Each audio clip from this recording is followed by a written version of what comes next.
இன்றைய தினம் நம்முடைய ஆழியார் ஜூம் இணைப்பிலே சிறப்பு சிந்தனை விளக்கமாக எது ஞானம் என்ற தலைப்பிலே பல விளக்கங்களை நமக்கு வழங்குவதற்காக நம்மோடு இணைந்திருக்கிறார் மதிப்பிற்கும் மரியாதைக்கும் உரிய உலக சமுதாய சேவா சங்கத்தின் பேராசிரியர் சமத்துவராணி அம்மா அவர்கள். அம்மா அவர்களை பற்றிய அறிமுகத்தோடு நிகழ்ச்சிக்குள் செல்வோம். பேராசிரியர் சமத்துவராணி அம்மா அவர்கள் கோவையை சேர்ந்தவர்கள். கல்வி தகுதியாக இளங்கலை மனையியலும் முதுகலை பயன்பாட்டு உளவியலும் பயின்றுள்ளார்கள்.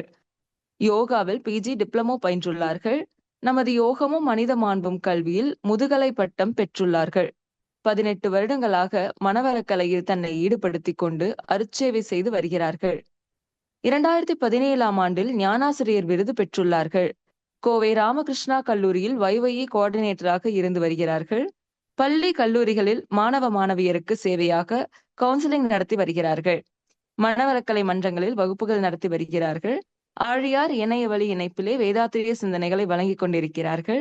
இத்தனை சிறப்பு வாய்ந்த அம்மா அவர்களை எது ஞானம் என்ற தலைப்பில் சிந்தனை உரையாற்றி நல்ல பல கருத்துக்களை வழங்குமாறு உங்கள் அனைவரின் சார்பாகவும் அன்போடு கேட்டுக்கொள்கிறோம்.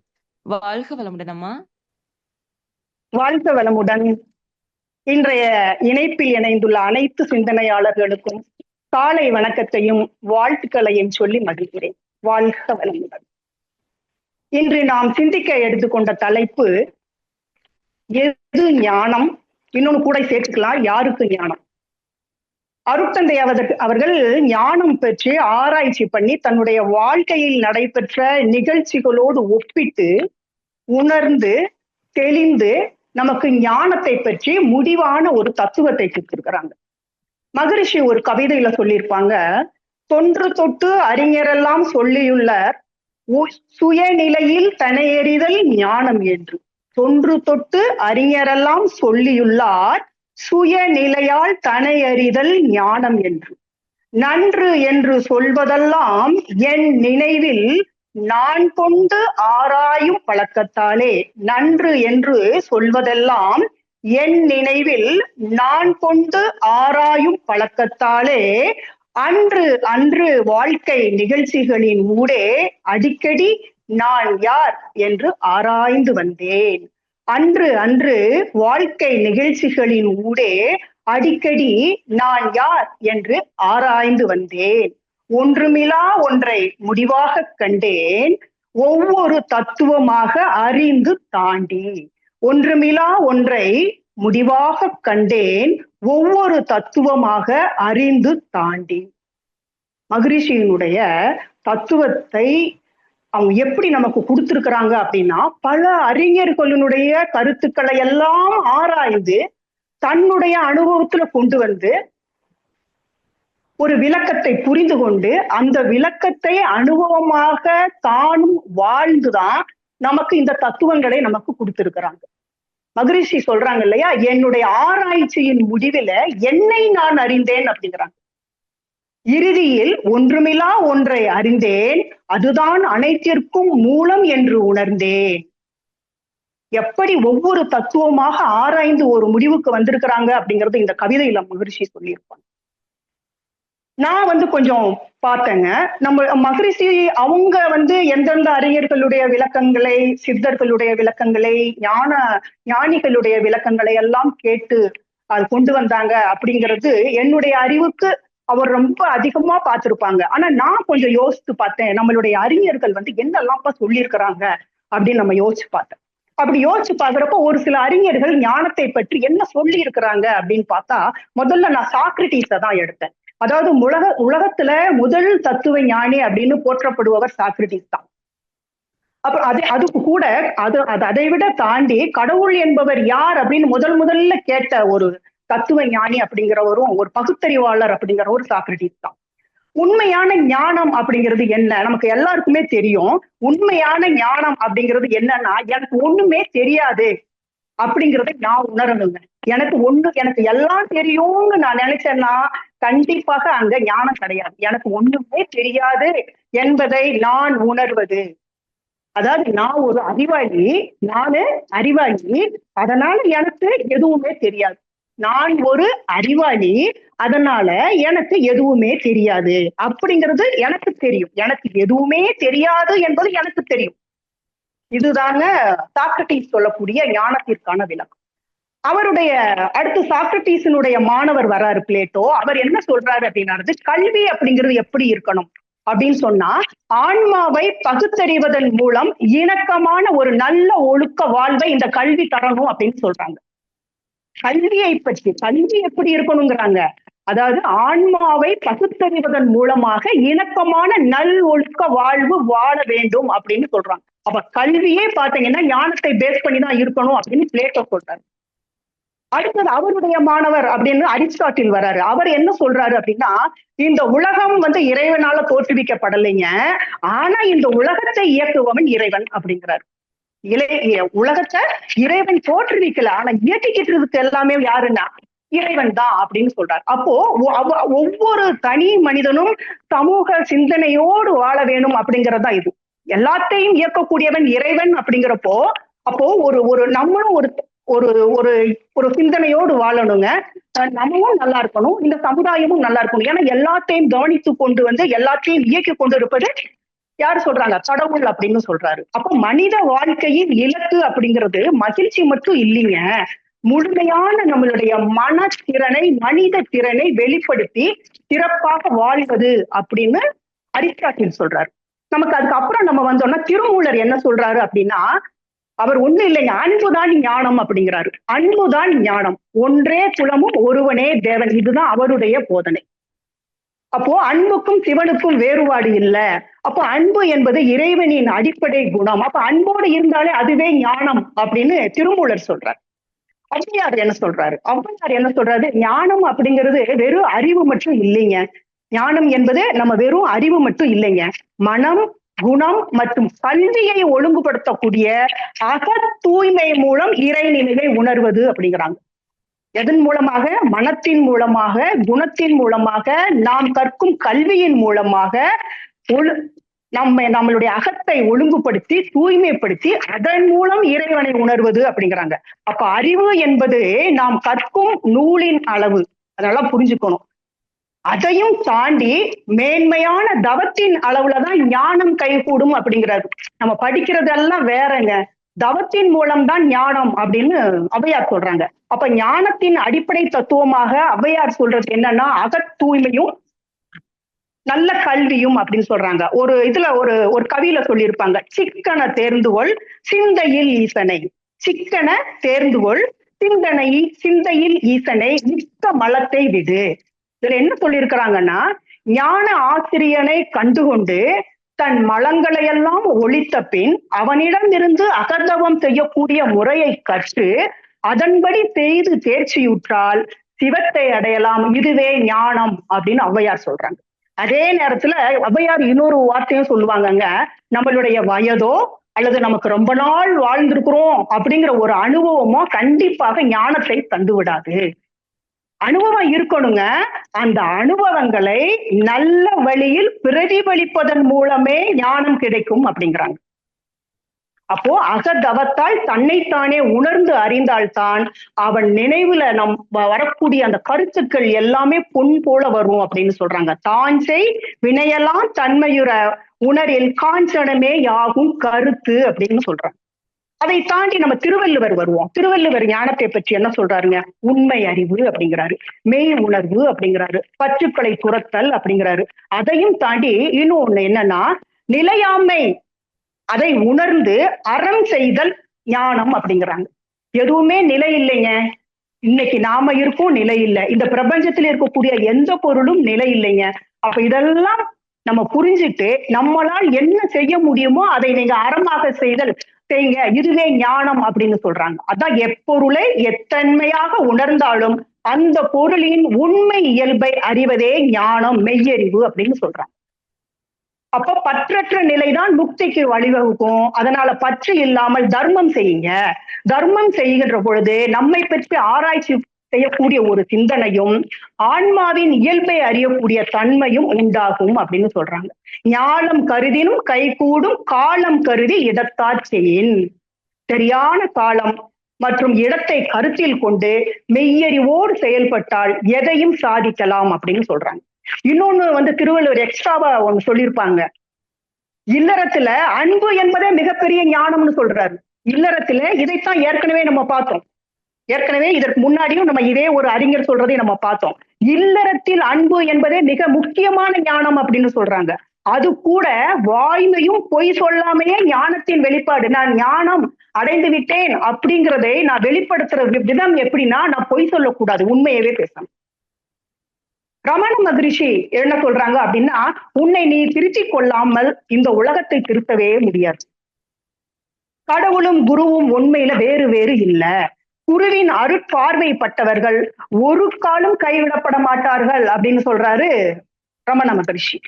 ராமகிருஷ்ண பரமஹம்சர் என்ன சொல்றாருன்னா, உன்னுள் என்ன இருக்கு என்பதை நீ அறியல, இறைவன் உனக்குள்ளதான் இருக்கிறார் என்பதை அறிந்து கொள்ள முடிந்தால் அதுவே ஞானம் அப்படின்னு சொல்றாங்க. அறிந்து கொள்ள முடிந்தாலே ஞானம்னு சொல்லிட்டாங்க. அவர் வழி வந்த நம்ம விவேகானந்தர் என்ன சொல்றாரு அப்படின்னு சொன்னா, இளைஞர்களை பற்றி சொல்லார். அதாவது இளைஞர்களின் ஆற்றல் இந்த உலகத்தை மாற்றக்கூடிய வல்லமை கொண்டது. பெரும் சாதனை செய்வதற்கு அவங்க 3 விஷயங்களை ஃபாலோ பண்ணணும்னு சொல்றாரு. ஒண்ணு ஃபாலோ பண்ணணும் இல்ல, கடக்கணும். இளைஞர்கள் கடக்கணும். ஒண்ணு ஏளனம், இன்னொன்னு எதிர்பார்ப்பு, மூன்றாவதாக அங்கீகாரம். இந்த 3ஐயும் இளைஞர்கள் கடந்து செல்லுகின்ற பொழுதுதான் சாதனை படைக்க முடியும். இதற்கே மிகப்பெரிய ஞானம் வேணுங்க. ஏளனத்தையும் எதிர்பார்ப்பையும் அங்கீகாரத்தையும் நாம் கடக்கணும்னா மிகப்பெரிய ஞானம் நமக்கு வேணும். அப்போ அறியாமை அப்படிங்கிற மாயை திரை நம்மை விட்டு விலகினால்தான் நாம் ஆண்டவனை தரிசிக்க முடியும் அப்படின்னு விவேகானந்தர் சொல்றாரு. ஓசோ என்ன சொல்றாரு அப்படின்னா, ஞானம் என்பது முழுமையான விழிப்பு நிலை. கடவுள் உன்னிடமிருந்து எப்பொழுதுமே மறைச்சிக்கிறதே இல்லைங்க. நீங்க தான் உங்களுடைய கோபதாபங்களால அவரை காண முடியாதபடி கண்களை மூடிக்கிறோம். எப்ப கோபம் வருதா கண்ணை மூடிடுறோம் இல்லையா? அப்ப கடவுளை எங்க பாக்குறது அப்படின்னு அவர் கேட்கிறாரு. அப்ப ஞானம் நமக்குள்ள இருக்கிறாரு. இந்த வரியையும் நல்லா புரிஞ்சுக்கிறணும். ஞானம் என்பது நமக்குள்ள இருக்கிறது. எந்த ஞானத்தையும் ஒரு குரு தருவதே இல்லை. நமக்குள் இருக்கக்கூடிய உறங்கிக் கொண்டு இருக்கக்கூடிய ஞானத்தை எழுப்பக்கூடிய ஒரு காரண கர்த்தா மட்டும்தான் குரு அப்படிங்கிறார். நீ யாரை கண்டு கொண்டாயோ அது நீ. நல்லா புரிஞ்சுக்கணும். நீ யாரை கண்டு கொண்டாயோ அது நீ, அது நான். சரிங்களா? அது நீயும் தான். அறிந்து கொள்வதில் தான் தாமதம். உண்மை ஒன்றே, உருவங்கள் அநேகம். உண்மை ஒன்றே, உருவங்கள் அநேகம். கடல் ஒன்றே, ஆனால் அலைகளோ ஏறால். இதுதான் ஓசோ சொல்றது. புத்தர் பெருமான் என்ன சொல்றாரு அப்படின்னா, உண்மையான ஞானம் என்பது விழிப்புணர்வு. அப்ப இந்த விழிப்பு உணர்வை தியானமே கொடுக்கும்ட்டார். ஆசை, அறியாமை இதெல்லாம் நம்ம கிட்ட இருந்து அகற்றுவதன் மூலம் பிறப்பு இறப்பு இந்த சுழற்சியிலிருந்து விடுதலை பெறுவதுதான் ஞானம் அப்படிங்கிறார். இதற்கு அடுத்து வந்தவங்க மகாவீரர் என்ன சொல்றாரு? நல்ல நம்பிக்கை, நல்ல அறிவு, நல்ல செயல், இதுதான் ஞானம். இதை ஃபாலோ பண்ணாவே ஞானம் அப்படிங்கிறாரு. நம்ம வள்ளல் பெருமானார் என்ன சொல்றாரு? ஞானம் அப்படிங்கிறது வெறும் புத்தி கூர்மை மட்டும் இல்லைங்க. அழிவற்ற ஆன்மாவையும் அந்த அருட்பெரும் சோதியையும் இறைவனையும் ஆழமாக உணரணும். முதல்ல உணர்ந்து உலக பற்றுதலை எல்லாம் விடுத்து அனைத்து உயிர்களிடத்தும் அன்பு செலுத்தி மரணமிலா பெருவாழ்வு அப்படிங்கிறதை நாம் அனுபவிப்பதுதான் ஞானம் அப்படின்னு சொல்றாங்க. இங்க சுத்த சன்மார்க்க சங்கத்தின் மூலம் மெய்ஞானத்தை அடைய முடியும் அப்படின்னு சொல்றாங்க. அதாவது நமக்கு துன்பம் கொடுத்தவர் மேல கூட நம்ம அன்பு செலுத்தணும் அப்படின்னு சொல்றாரு. இன்னும் நம்மளுடைய பாரதியாரை எடுத்துக்கிட்டோம் அப்படின்னா இன்னும் கொஞ்சம் நமக்கு தைரியத்தையும் வீரியத்தையும் கூட்டுவாருங்க பாரதியார். ஞானத்தை பாரதியார் என்ன சொல்றாருன்னா, அறிவில தெளிவுங்கிறார். 2வதாக ஞானம் அப்படின்னா நெஞ்சில உறுதி இருக்கணும், அகத்துல அன்பு இருக்கணும், பேரருள் நாட்டம் அப்படிங்கிறது இருக்கணும். இதுதான் அவர் ஞானத்தின் வரையறையாக சொல்றாரு. ஞான வேட்கை அப்படிங்கிறது செயலில இருக்கணுங்கிறார். செயலிலே ஞானம். அவர் அந்த அத்வைத தத்துவமான எல்லாம் இறைநிலை, எங்கும் நிறைநிலை, இதைத்தான் பாரதியார் சொல்றார். இன்னொன்னு பாரதியார் இந்த ஒரு ஞானியினுடைய அங்கமாக, ஒரு ஞானத்தின் அங்கமாக தேசபக்தி இருக்கணும், பெண் விடுதலை இருக்கணும், சமூக சமத்துவம் இருக்கணும் அப்படின்னு சொல்றாரு. அப்போ மனம் அப்படிங்கிறது இங்க பாரதியார் என்ன சொல்றாருன்னா, ஒரு தெய்வீக ரதமாக பயன்படுத்தணுங்கிறார். மனதை ஒரு தெய்வீக ரதமாக பயன்படுத்தி உண்மை, அறம் மற்றும் பேர் அன்பை நோக்கிய பயணம் தான் ஞானம் அப்படிங்கிறார். இன்னும் கொஞ்சம் தாண்டி நம்மளுக்கு ஒரு தைரியத்தை கொடுக்கிறது, பயத்தை போக்குறது. பயம் அப்படிங்கிறது பேய் போன்றது. அதை நீக்கி பயத்தை நம்ம கிட்ட இருந்து வெளியில எடுத்துட்டோம்னாவே நம்மளை ஜெயிச்சிட்டோம்னு அர்த்தங்க. அப்போ அந்த பயத்தை நீக்கி தன்னை வெல்தல் தான் ஞானம் அப்படிங்கிறாங்க. அப்ப ஞானம் என்பது உலக வாழ்க்கையை துறந்து வாழ்வது அல்லங்கிறது இந்த அறிஞர்களுடைய அத்தனை பேருடைய கருத்து நமக்கு. ஞானத்தின் மூலம் நம்ம என்ன பண்ணணும்னா உலகத்தை அன்போடும் நேர்மையோடும் கையாள வேண்டும் என்பதே இவர்களுடைய விளக்கமாக இருக்கிறது. இன்னும் பல ஞானிகள், பல அறிஞர் பெருமக்கள், மகான்கள், சித்தர்கள் பல விளக்கங்களை கொடுத்திருப்பாங்க. அவர்களின் ஞானத்திற்கான விளக்கங்களை எல்லாம் மகரிஷி கண்டிப்பாக தன்னுடைய அனுபவங்களாக பார்த்திருக்கிறாங்க. நம்ம இதுவரைக்கும் பார்த்த ஒட்டுமொத்த கருத்து, இந்த உலகத்தை இயக்குறவன் இறைவன்பா, நல்ல ஒழுக்கம் வாழ்வதுதான் ஞானம்பா, ஒன்றே குலம் ஒருவனே தேவன். அகத்தை தூய்மையாக வச்சுக்கங்க, அப்பதான் இறைநிலையை உணர முடியும். நாம் அனுபவங்கள் பெற்றால் மட்டும் பத்தாது, அந்த அனுபவங்களை நல்ல வழியில பிரதிபலிக்கணும்பா. பற்றுக்களை துறக்கணும், நிலையாமையை புரிஞ்சு அறம் செய்யுங்க. இறைவன் நமக்குள்ளதான் இருக்கான், இதை அறியணும். ஞானம் என்பது அவேர்னஸ் தான், முழுமையான ஒரு விழிப்பு நிலையில இருக்கங்க. அது தியானம் ஒன்றே இந்த விழிப்பு நிலையை நமக்கு கொடுக்கும்.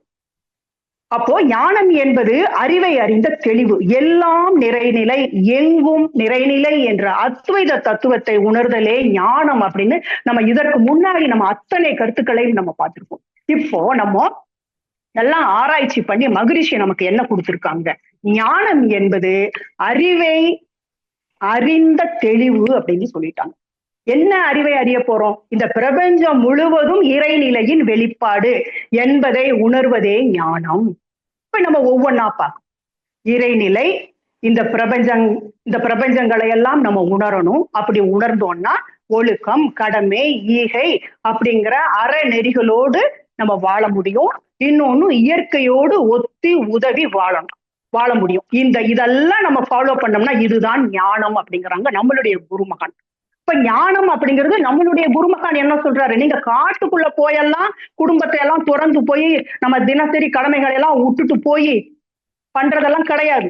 நம்ம குடும்பத்துக்குள்ள இருந்து தினசரி கடமைகளை சிறப்பாக செய்து கொண்டு, ஏற்கனவே கவியில சகோதரி சொன்னாங்க இல்லையா, 6 குணத்தையும் ஆளுமை செய்து அறிவில் முழுமை. அப்ப வாழ்க்கையை நாம் தியாகம் செய்துவிட்டு ஞானம் பெற வேண்டிய அவசியம் இல்லை. மாறாக அறிவு தெளிவு பெற்று மெய்ப்பொருள் உணர்ந்து அடைந்து வாழ்க்கையை நாம் இன்பமாக வாழ்வதே ஞானம் அப்படின்னு சொல்றாங்க. அப்போ ஞானம் என்றால் அந்த சகோதரி சொன்னாங்க இல்லையா, அதே கவிதை தான். ஞானம் என்றால் மன இயக்க இயல்பு அறிந்து, மனம் எப்படி இயங்குது என்பதை அறிந்து உணர்ந்து மோனமென்ற ஒன்றாயும் மோகமாடி மூவிரண்டு குணங்களாய் பரிணாமத்தால் ஆன பொருள் அனைத்திலும் தான் அறிந்து நிற்கும் அளவாயும் அமையும்.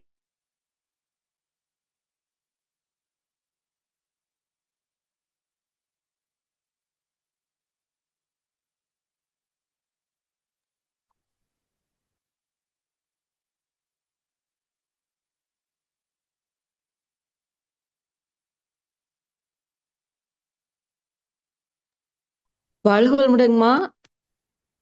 அம்மா வீடியோ ஆடியோ கட் ஆயிடுச்சுங்கம்மா.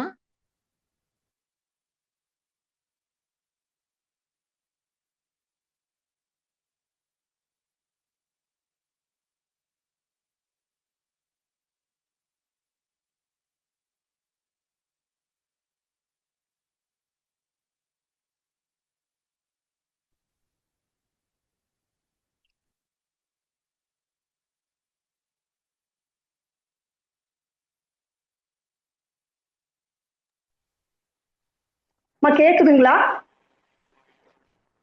வாழ்க வளமுடன் கேக்குதுங்களா? கேக்குதுங்கம்மா. கட் ஆயிடுச்சு. வாழ்க வளமுடன். ஓகே. அப்ப மனித வாழ்க்கை என்பதே உணர்ச்சிகளை புரிந்து கொள்ள வேண்டும், இயற்கை விதியை புரிந்து கொள்ள வேண்டும், சமுதாய நீதி என்ற அந்த நீதியை புரிந்து கொள்ள வேண்டும். இந்த முக்கோண தொடரிலே நடைபெறுவதுதான் மனித வாழ்க்கை அப்படின்னு தெரியும். அப்ப உணர்ச்சிகள் அப்படின்னு சொல்லுகிற நாம ஏன் இன்ப துன்ப உணர்ச்சிகள் நமக்கு வருது அப்படிங்கிறதை நம்ம முதல்ல புரிஞ்சுக்கணும். அதற்கு மகரிஷி ரொம்ப எளிமையாக சொல்லியிருப்பாங்க. நமக்கு ஏன் துன்பம் வருது? அதாவது இயற்கையாக எழக்கூடிய தேவைகள், பசி, தட்பவெட்ப ஏற்றத்தாழ்வு, உடல் கழிவுப் பொருட்களின் உந்து வேக உணர்வு, இந்த 3 உணர்வுகள் தான் நமக்கு. இந்த 3 உணர்வுகளையும் காலத்தோடும், அளவோடும், தக்க பொருட்களோடும், வசதிகளோடும் நிறைவு செய்து கொண்டே இருக்க வேண்டும். இந்த நிறைவு செய்து கொள்வதில் நமக்கு பிரச்சனை இருக்குதுன்னு வச்சுக்கோங்க. நிறைவு செய்யல அப்படின்னா அங்க அமைதி குலைந்து உடல் நலம் கெட்டு போகும். இயற்கை துன்பங்களை சமன் செய்ய முடியல அப்படின்னா அமைதியும் இன்பமும் நமக்கு கிடைக்காது. அப்ப இன்ப துன்ப உணர்வுகளுக்கு காரணம் என்னன்னு பாத்தீங்கன்னா நம்மளுடைய மன இயக்கம். அப்ப மனத்தை நம்ம பார்க்கணும் இல்லையா? மனம் எப்படி இயங்குது? மனம் என்பது அறிவினது செயல்பாடு. மகரிஷி ஒரு கவியில சொல்லியிருப்பாங்க, மனம் என்பது அறிவினது செயல்பாடாகும். மதிப்பு அறிவியக்க நிலைகள் 3. அறிவு இயக்க நிலைகள் 3. மனம் புறமாய் புலன்கள் மூலம் இன்ப துன்ப மருட்சியிலே இயங்கும் நிலை 1. பின்னும் மனம் கருவிலே பதிவான வினைகள் தம்மை மருவி உணர் நிலை 1.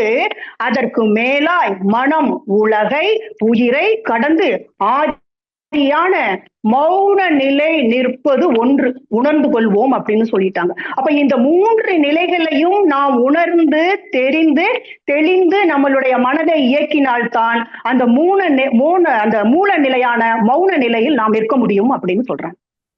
மனம் அது இயற்கையின் மாபெரும் நிதியலோன்ட்டாங்க. இயற்கையினுடைய மிகப்பெரிய சொல்ல முடியாத அளவுக்கு ஒரு நிதி என்னங்கன்னா அதுதான் மனம். மனம் அதை தாழ்த்திட மயக்கத்தால் துன்பமே. மனம் அதை உயர்த்தினால் மட்டிலா இன்பமாம். மனதிலே உலையெல்லாம் மற்றெங்கு தேடுவீர் அப்படின்னு சொல்லிட்டாங்க. அப்ப மனம் என்பது இயற்கை நிதி. அந்த நிதியை நாம் தவறாக பயன்படுத்தினால் துன்பம், அந்த நிதியை நாம் உயர்த்தினால் இன்பம். அப்ப இயற்கைன்னா என்ன? இயற்கை தாங்க தெய்வம், சுத்தவெளி, பூரணம். இயற்கையின் ஆதியிலே பிரம்மம் ஆகும். இயற்கையின் ஆதிநிலை பிரம்மம் ஆகும். இயற்கையின் ஆதிநிலை உணர்ந்த போது இயற்கையின் தோற்றங்கள் அனைத்தும் அந்த இயற்கையின் நிகழ்ச்சிகளாய் கண்டு கொண்டோம் அப்படின்னு சொல்றாங்க. இயற்கையின் ஆதி நிலையை நாம் உணர்கின்ற பொழுது இயற்கையால் உருவான தோற்றங்கள் அனைத்தும் இயற்கையின் நிகழ்ச்சிகள் தான். இன்ப துன்ப உணர்வுகளே முடிவு ஆகும். இயற்கையே கோடான கோடி ஜீவ இன நிலையில் இன்பம் துன்பம் அனுபவிக்கும் இயற்கை ரகசியம் உணர வேண்டும் அப்படின்னு சொல்றாங்க. இயற்கையின் தோற்றங்கள் எல்லாம் யாருங்க? எல்லாத்தையும் பாத்தீங்கன்னா இயற்கை தான், அந்த பிரம்மம் தான். அப்ப யார் ஒருவர் துன்பப்பட்டாலும் அது யாரு துன்பப்படுற மாதிரி? இயற்கை துன்பப்படுற மாதிரி. இப்ப இயற்கை என்பது இந்த பிரபஞ்சம். இயற்கையின் உண்மையையும் அதனுடைய விளைவுகளையும் அன்றாட வாழ்க்கையை நம்ம சந்திச்சுட்டு தான் இருக்கோம். இயற்கையின் விளைவுகளுக்கு தொடர்ந்து நம்ம ஆளாயிக்கிட்டு தான் இருக்கோம். இயற்கையை பயன்படுத்திட்டு தான் இருக்கோம். இதை நம்ம என்ன பேர்ல சொல்வோம் அப்படின்னு சொன்னா விதின்னு சொல்லுவோம், இல்லைன்னா தெய்வ செயல் அப்படின்னு நம்ம ஒரு பேரை நம்ம வச்சுக்கோம். அப்ப தெய்வத்தின் செயல் அல்லது விதியை மனிதன் மட்டுமே உணர்ந்து கொள்ள முடிகிறது. வேற யார் எந்த ஒரு விலங்கினமோ புழு பூச்சியோ எதுவுமே உணர்ந்து கொள்ள வேணும்னு அவசியம் இல்லை. அதே நேரத்துல அந்த விதியை, அந்த தெய்வத்தின் செயலை அனுபவிக்கிறதும் மனுஷன் மட்டும்தான். ஏன்னா இயற்கையின் பரிணாம சிறப்புகள் அனைத்தும் மனிதனிடமே ஒருங்கிணைந்துள்ளன. அப்ப பரிணாம சிறப்புகளை அறிந்து கொள்ளக்கூடிய, பகுத்து தொகுத்து சிந்தித்து பார்க்கக்கூடிய 6வது அறிவு பெற்றவன் மனிதன். இந்த 6வது அறிவு எதற்கு என்றால் தன்னிலை விளக்கம் பெறுவதற்குத்தான். நான் யாரு? பொருளா, சக்தியா, உடலா, அறிவா? இந்த நாளை நம்ம பிரிச்சு பார்க்க முடியுமா? பொருள் நிலையில நாங்க, சக்தி நிலையில நான் தான், உடல் நிலையில நான் தான், அறிவு நிலையில நான் தான். எல்லாம் சேர்ந்த ஒரு தொகுப்பு இயக்கம் தான் நானு. புலன் நிலையில இந்த உடலை நான் அப்படின்னு புரிஞ்சிருப்போம். அணுக்களின் கூட்டு என்பது ஆராய்ந்து தெரிஞ்சுக்கிட்டோம். அறிவை நம்ம ஆராய்ச்சி செய்யறப்போ அறிவு எப்படின்னு சொல்றாங்க? உடலின் இயக்கம் மூலம் உருவாகக்கூடிய சக்தி. உடல் இயங்குது இல்லைங்களா? உடல் இயங்குறப்போ ஒரு சக்தி உருவாகுது இல்லையா? அந்த சக்தியின் ஒரு பிரிவு இயக்கம் தான் அறிவு அப்படிங்கிறாங்க. அப்ப சக்தி என்பது என்ன? அது எங்கும் நிறைந்த அகண்டாகார பெருவெளியின் எழுச்சி நமக்கு தெரியும். அப்போ பெருவெளியே அணுவாக, இயக்க சக்தியாக, அறிவாக இருக்கக்கூடிய பல்வேறு நிலைகளும் ஒன்றாக காட்டக்கூடிய ஒரு பேர் இயக்கம்தான் நான். அதுபோல எல்லா ஜீவன்களிலும் உள்ள அறிவு பல பேத நிலைகள்ல தான் வேற வேறையாக இருக்குது. ஆனா அறிவு நிலையில எல்லாமே ஒண்ணுதான். அப்ப நான் அப்படிங்கிறது பரவெளி அப்படிங்கிற நிலையில எங்கும் நிறைந்த பூரணமாகவும், சக்தி அப்படிங்கிற நிலையில அணுக்களின் கூட்டு, பக்குவம், பரிணாமம், சந்தர்ப்பம் இதற்கு தகுந்த மாதிரி பல்வேறு இயக்க வேறுபாடுகளாகவும், அறிவு என்ற நிலையில் அந்தந்த ஜீவராசிகளுக்குள்ள புலனமைப்பு, அந்தந்த ஜீவராசிகளின் தேவை, பழக்கம், சூழ்நிலை, அனுபவம் இதற்கு தகுந்த மாதிரி பல நிலைகளோடு பல நிலைகளாகவும், உருவம் அப்படிங்கிற நிலையில அணுக்களின் கூடுதல் குறைவுக்கு ஏற்ப அமைப்புகளாகவும் இருக்கிறோம். அப்ப நான் வேறு பிரபஞ்சம் வேறு என்பது அல்ல, நான் வேறு இயற்கை வேறு என்பது அல்ல. நான் என்பதை எதிலிருந்தும் நாம் பிரித்து பார்க்கவோ பிரித்து பேசவோ இங்க முடியாது. ஒன்றாக, பலவாக, எல்லாமுமாக தொடர் நிலையில் இருப்பது நான். அப்போ இங்க இன்ப துன்பங்களை அனுபவிக்கிறது யாருங்க? எல்லாமே நான் தாங்கிறப்போ, அப்போ இயற்கை என்றால் பிரம்மம்னு நம்ம சொல்லிட்டோம். அப்ப பிரம்மம் தானே இன்ப துன்பங்களை அனுபவிக்குது. அப்ப இன்ப துன்பங்கள் ஏங்க வருது? அடுத்தது இன்ப துன்பங்கள் ஏன் வருது? நாம தான் பிரம்மம்னு சொல்லிட்டோம், நாம தான் இயற்கைன்னு சொல்லிட்டோம். அப்ப ஏன் அந்த பிரம்மத்திற்கு இயற்கை துன்பம் வரலாமா? இயற்கை இன்பமும் துன்பமும் வரலாமா? இன்பம் கூட வரட்டுங்க, துன்பம் வரலாமா அப்படின்னு கொஞ்சம் நம்ம யோசிச்சு பார்த்தோம் அப்படின்னா, இந்த நம்ம பொருளா, உடலா, அறிவானெல்லாம் சிந்திக்கிறோம்னு சொன்னோம் இல்லையா, இதை பற்றி கொஞ்சம் சிந்தித்து தெளியணும்னு சொல்றோம் இல்லையா, அதுதானே 6வது அறிவுன்னு சொல்றோம். ஆனா நல்லா புரிஞ்சுக்கங்க, இதெல்லாம் சிந்தித்து தெளிஞ்ச பிறகுதான் நமக்கு 6வது அறிவுன்னு முதலே சொல்லியாச்சு. அப்போ இப்ப அந்த 6வது அறிவுக்கு முன்னாடி இருக்கக்கூடிய அறிவுகளை எல்லாம் நம்ம யோசிச்சு பார்த்தோம் அப்படின்னா, ஒரு பொருளை பற்றி நாம சிந்திக்கிறோம்னு வச்சுக்கோங்க, 5 புலன்ல 5 புலன்கள் மூலமாக தான் எதையோ ஒண்ண சிந்திக்கிறோம். அப்ப புலன் அறிவு அங்க செயல்படணும் இல்லைங்களா? அப்போ புலன் அறிவு செயல்படுகின்ற பொழுது என்ன நடக்குதுன்னா, புலன் அறிவு என்பது பொருளிலே மயங்கி விடுகிறது. உடலை பற்றி சிந்திக்கின்ற பொழுது உடலிலே சிந்திக்காம மயங்கி விடுகிறது, அறிவு மயக்கமும் வந்துருது. மகரிஷி என்ன சொல்றாங்க, 6வது அறிவு எதற்கு அப்படிங்கிறதுக்கு ஒரு கவி சொல்லியிருப்பாங்க மகரிஷி. பிற உயிர் உணர்தலாய் இன்பம் துன்பம் பெறுகின்ற அளவுகளை யூகித்தாலே உறவு கொண்டுள்ளதால் உணர்ந்து கொள்ளும் யூக உணர்வும் தோன்றும் நிகழ்ச்சிக்கு திறவுகோலாம் அறிவு. அதன் மூலம் தெய்வ நிலை இவை உணர்ந்து அதற்கு ஏற்ப அறவெளியே வாழ்கின்ற அகன்ற நோக்க அறிவு ஆற்றல் 6வது அறிவு. எல்லாத்தையும் நீங்க உணருங்க, இன்ப துன்பங்களை உணருங்க, எந்த ரிலேஷன்ல நமக்கு இன்பம் வருது, எந்த தொடர்புல துன்பம் வருதுன்னு யோசிங்க.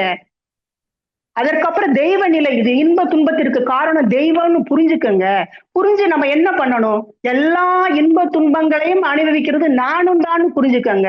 அப்ப எல்லாமுமாக இருப்பது நான் தான் புரிஞ்சுக்கங்க. இங்கே அறம் என்பது நமக்கு வந்துடும், ஒழுக்கம், கடமை, ஈகை என்ற அந்த அறவழி நமக்கு வந்துடும். இந்த அறவழியில நம்மளுடைய அறிவானது செயல்படுகின்ற பொழுதுதான் 6வது அறிவாக நம்ம சொல்ல முடியும் அப்படின்னு சொல்லிட்டாங்க. அப்போ இங்க என்ன நடக்குது அப்படின்னா, இந்த புலன்கள் மாறிடுது இல்லைங்களா, தன்னுடைய வேலைகளை பார்க்காம அதுல மயங்கிடுது இல்லையா. அப்ப என்ன நடக்குது அப்படின்னா, 6வது அறிவை திசை திருப்பக்கூடிய வேலையை இந்த புலனறிவு செஞ்சிருதுங்க. புலன் உணர்ச்சிகளுக்கு அடிமையாயிருது.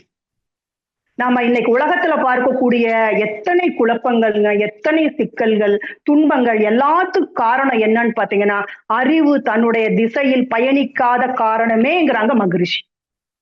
அப்ப அந்த திசை மாற்றம் அடைந்து புலன் வழியில செயல்படுகின்ற பொழுது துன்பங்களின் அளவு அதிகரிக்கிறது. அப்ப துன்ப உணர்வுகளை நம்ம குறைத்திட்டு வாழ பழக வேணும் என்றால் தன்னை பற்றியும், இயற்கை விதியை பற்றியும், சமுதாய நீதியை பற்றியும், விளக்கத்தை பற்றியும், அந்த விளக்கத்தின் வழி, அந்த விளக்கத்தை அறிந்தால் மட்டும் பத்தாது, அந்த விளக்கத்தின் வழி வாழ வேண்டும். அதுவே முழுமையான வாழ்க்கை என்கிறார் நம்மளுடைய மகரிஷி. அப்ப தன்னை பற்றிய ஒரு விளக்கத்தை நம்ம இங்க தெரிஞ்சுக்கிட்டோம். அப்ப இயற்கை விதினா என்ன? அதாவது இறைநிலை எல்லா இடத்துலயும் தான் இருக்கு. இதை உணர்ந்தால், எல்லா இடத்திலையும் இறைநிலை இருக்கு என்பதை உணர்ந்தால் அது செய்யக்கூடிய யாரு? இறைநிலை செய்யக்கூடிய காரியம் எல்லாமே நீதியானதுதான். எந்த இடத்திலும் இறைநிலையின் காரியம் தவறே இருக்க முடியாது. இயற்கை விதியை அறியாமலோ அலட்சியம் செய்தோ உணர்ச்சி வசப்பட்டோ மனிதன் செயலாற்றுகின்ற பொழுதுதான் விளைவு நமக்கு துன்பமாக, ஏழ்மையாக, நோய்களாக வரும். அப்போ ஒன்றை செய்தால் அதற்கு விளைவாக தக்க பயன் வரும். அதிலே விழிப்போடு நாம இருக்கணும். நல்லவற்றை பெற வேண்டுமானால் கண்டிப்பாக இயற்கை நியதியை உணர்ந்த தருணத்திலே நாம் இயற்கையோடு சார்ந்து வாழ ஆரம்பிச்சோம். இயற்கை நியதிக்கு அடிப்படையாக உள்ள அந்த பேராற்றலோடு ஒன்றுகின்ற பொழுதுதான் நாம் உணர்ந்து கொள்ளக்கூடிய அறிவும், ஒவ்வொரு செயலில் இயற்கை விதியை மறவாது இருக்கக்கூடிய மனநிலையும் நமக்கு உண்டாகும். செயல் விளைவு வலுவாத நீதிமன்றம் என்ற கருமையத்தை கொண்ட மனிதன். மகிழ்ச்சி ஒரு வரிகளை பாருங்க.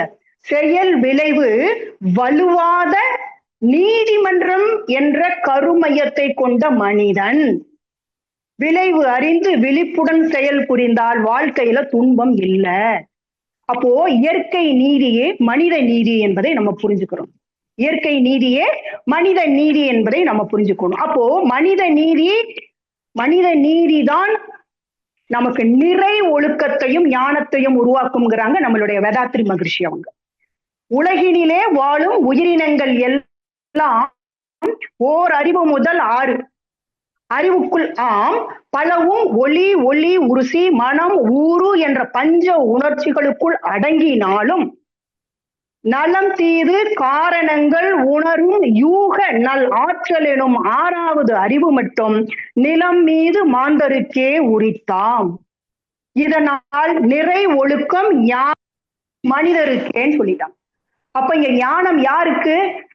மனிதருக்கு.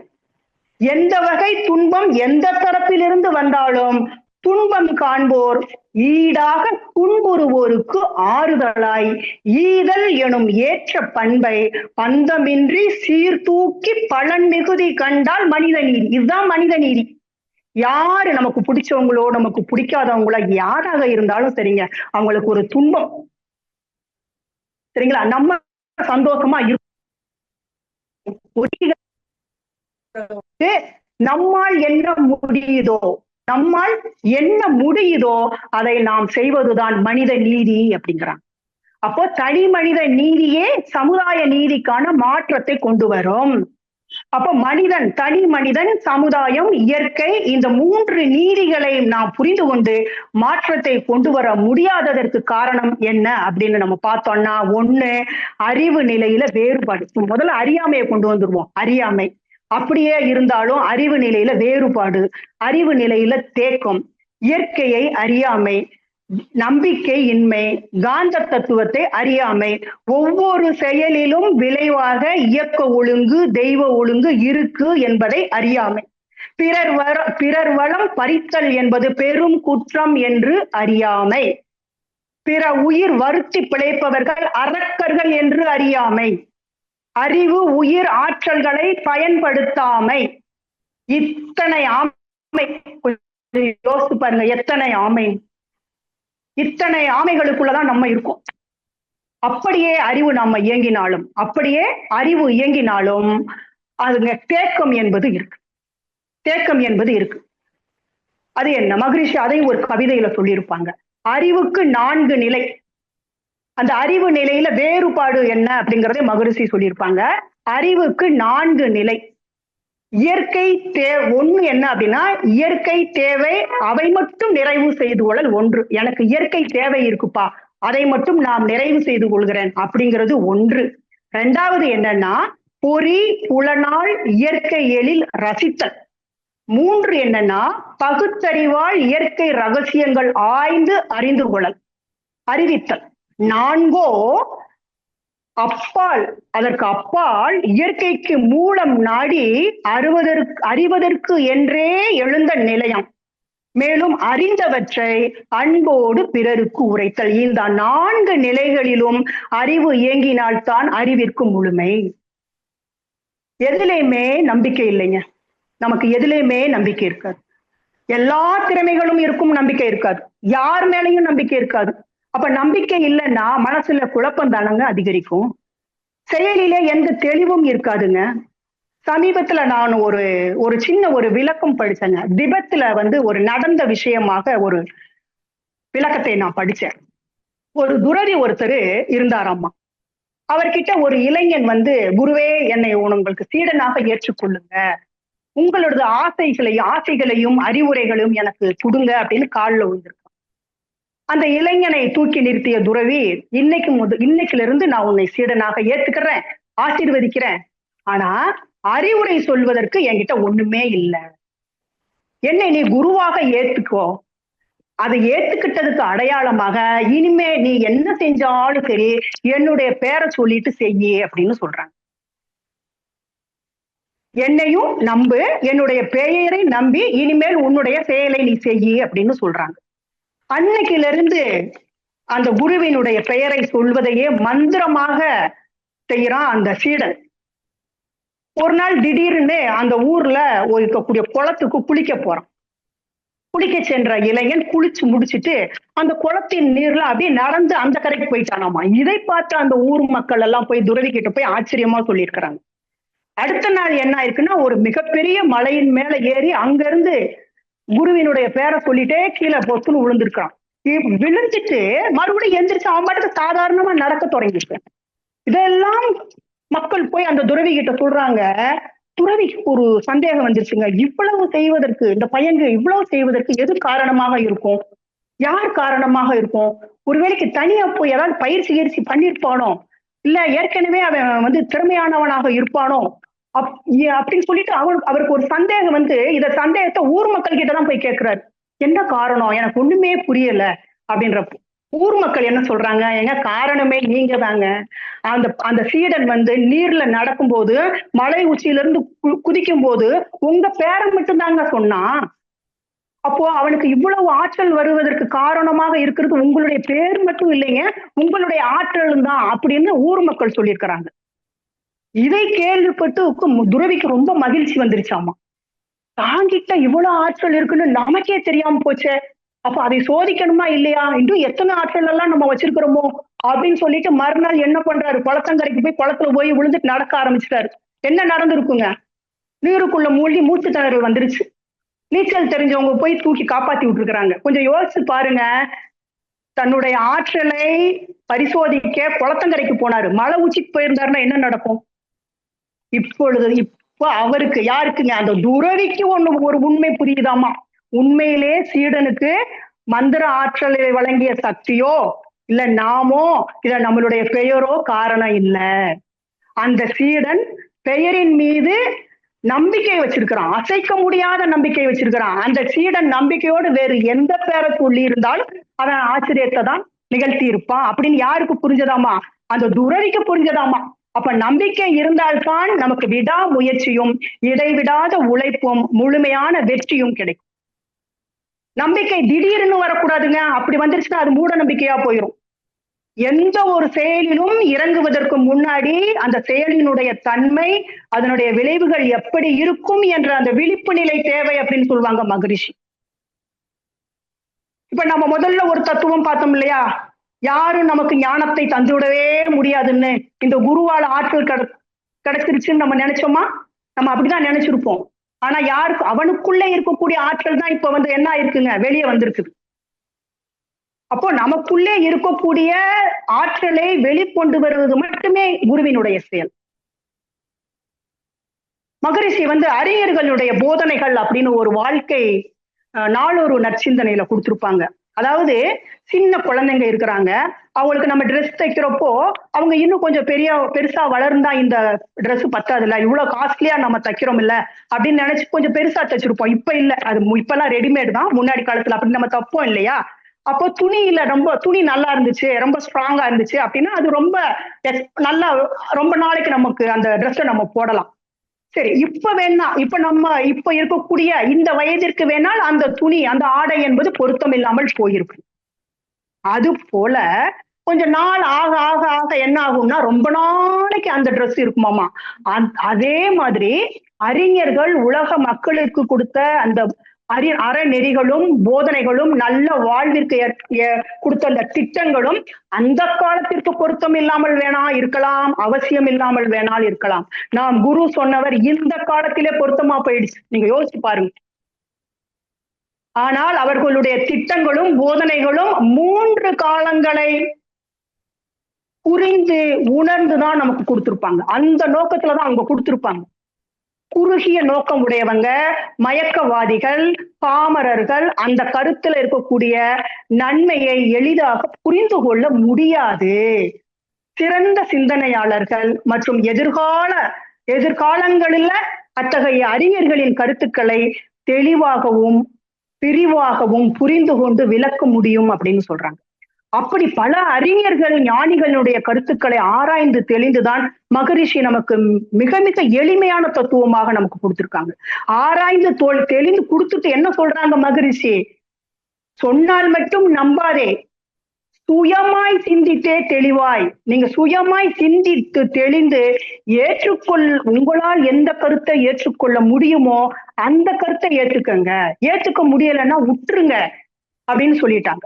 அப்ப ஞானத்திற்கான விளக்கமாக மகரிஷி என்ன சொல்லியிருக்கிறாங்க அப்படின்னா, பொதுவாக ஒரு குழந்தைக்கு தகப்பன் யார் என்ற உண்மையை தாயார் அறிந்துள்ள நிலையை போன்று மற்றவர்களால் அறிந்து கொள்ள முடியாது. இந்த குழந்தைக்கு தகப்பன் யார் என்று அம்மாவுக்கு மட்டும்தான் தெரியும், வேற யாரும் அந்த அளவுக்கு புரிந்து கொள்ள முடியாது. அது போல ஒரு தத்துவத்தை, ஒரு உண்மையை சந்தேகம் இல்லாமல் மாற முடியாத வகையில நாம் அறிந்து கொள்ளக்கூடிய திட நிலையே ஞானம் அப்படிங்கிறார் மகரிஷி. அதே நேரத்துல பக்தியும் ஞானத்தையும் போட்டு குழப்பி இரண்டும் வேறு வேறுன்னு நினைக்காதீங்க. பிள்ளைக்கு தகப்பன் யார் என்ற உண்மை பெற்றவள் அறிந்த நிலையது போல் ஞானம். கிள்ளை போல் தாய் குறித்த தகப்பன் காட்டி கேட்போருக்கு சொல்லும் மகன் நிலைய பக்தி. உள்ளத்து கற்பனையும் புலன்கள் ஐந்தின் உணர்ச்சிக்கு கட்டுப்பட்ட நிலையே மாயை.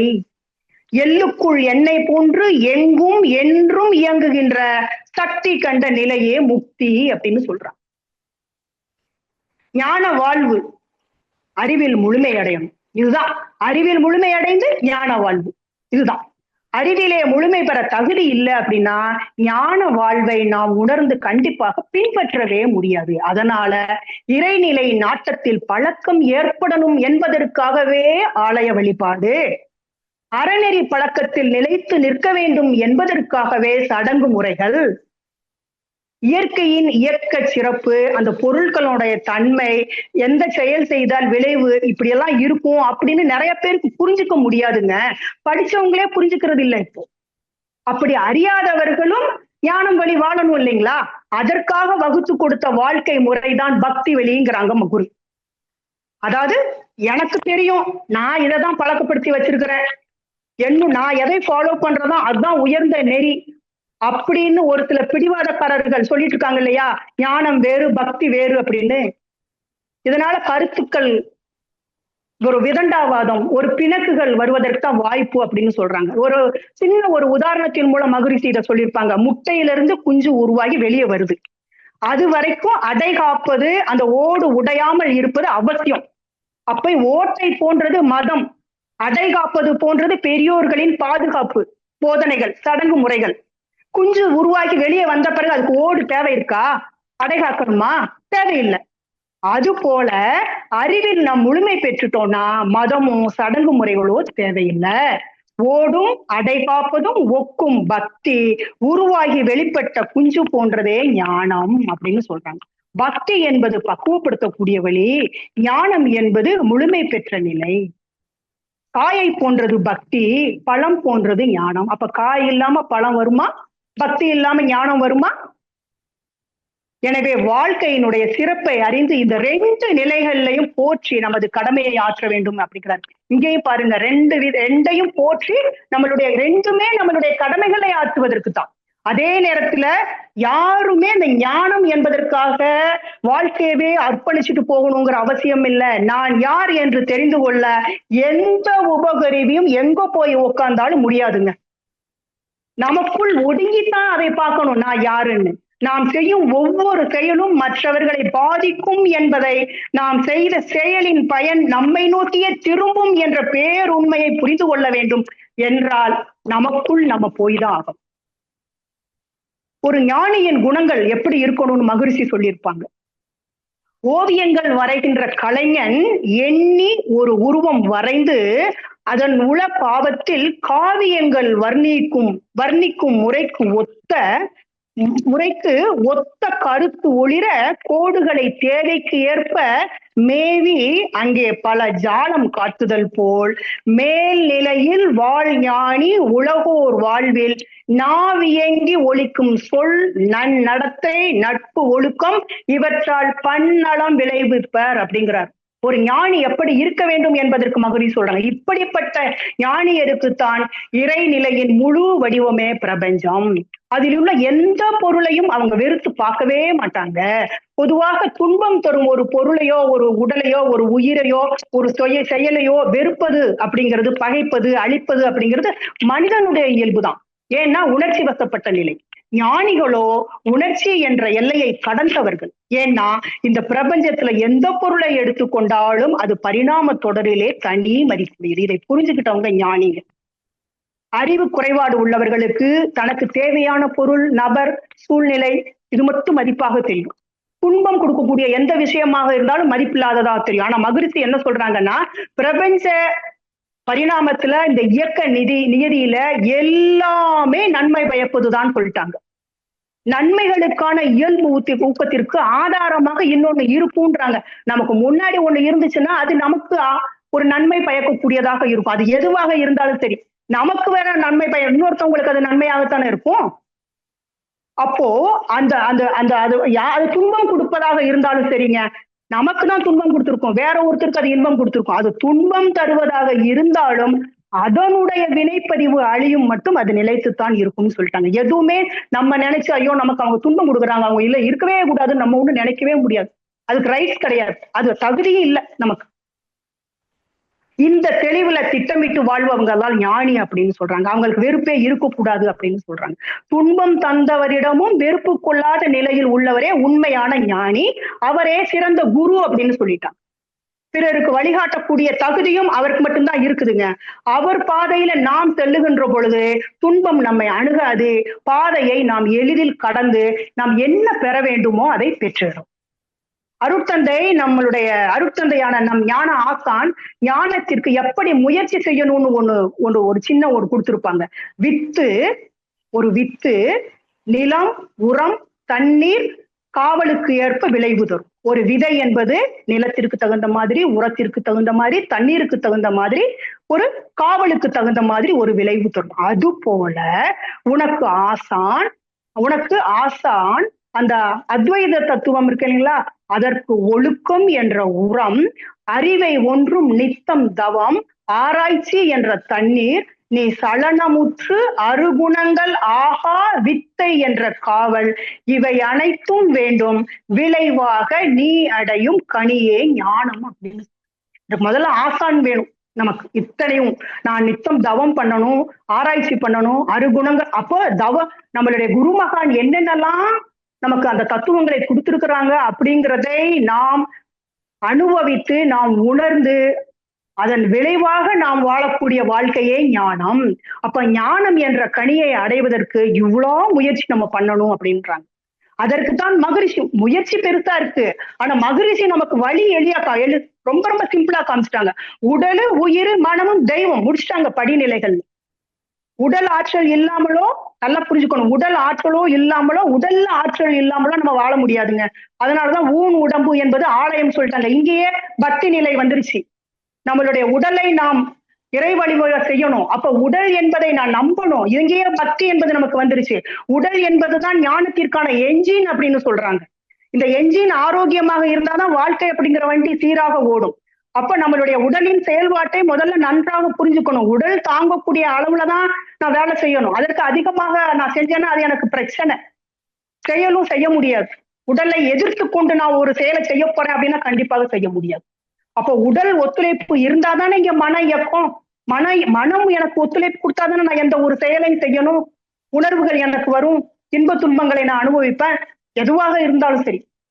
சொல்லுவாங்க இல்லையா, உடல்ல ஒரு சுண்டு விரல் அசைச்சா கூட இந்த அந்த சராசரமும் அசையும்னு ஞானிகள்லாம் சொல்லியிருக்காங்க இல்லையா.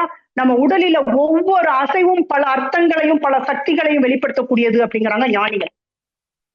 ஒரே ஒரு உதாரணம், நம்ம முதுகு எலும்பு இருக்கு இல்லைங்களா, நேராக இருப்பதுதான் மனிதன்கிறது நமக்கு தெரியும். அப்ப நாம நிமிர்ந்து நிற்கின்ற பொழுதுதான் முக்கியமான திசுக்கள் எல்லாம் வேலை செய்யுதுன்னு விஞ்ஞானிகள் சொல்லிட்டு இருக்கிறாங்க. உடல் நேராக இருக்கும் பொழுதுதான் மனம் என்பது ஒருமித்து இருக்கும். அந்த உடலை நேராக வச்சுக்கிறது தான் உடற்பயிற்சிங்க. நல்லா புரிஞ்சுக்கணும். நம்மளுடைய உடற்பயிற்சிகள் என்பது நம்மை நிலைநிறுத்துவதற்கு, இந்த உடலை குறைப்பதற்கு அல்ல, வெயிட்ட குறைக்கிறதுக்கு இல்ல. நல்லா புரிஞ்சுக்கணும். நம்மளுடைய மனம் ஒருநிலைப்படணும்னா முதுகு எலும்பு, அந்த முதுகு தண்டுவடம், உடல் என்பது ஒரே நேர்கோட்டுல இருக்கணும். அப்பதான் நம்மளுடைய மனம் என்பது வேலை பார்க்கும். ஏன்னா உடலையும் மனதையும் நம்ம பிரிச்சு பார்க்கவே முடியாது. ரெண்டும் ஒண்ணுதான். அதனாலதான் அருட்தந்தை அவர்கள் மனத்தை முதல்ல ஆராயுங்க, மன இயக்க இயல்புகளை அறிங்க. மனம் படைத்த மனிதன் என்பவன் நிலை பெயரான் அந்த மெய்ப்பொருள் உணர்வு பெற்று வாழ வேண்டுமானால் அந்த மனதிற்கு மூலமான உயிர் நிலையை புரிஞ்சுங்க. உயிரை அறிந்தால் அதுதான் ஞானம்ட்டாங்க. உடலுக்கு அடுத்து உயிருக்கு வந்துட்டாங்க குரு.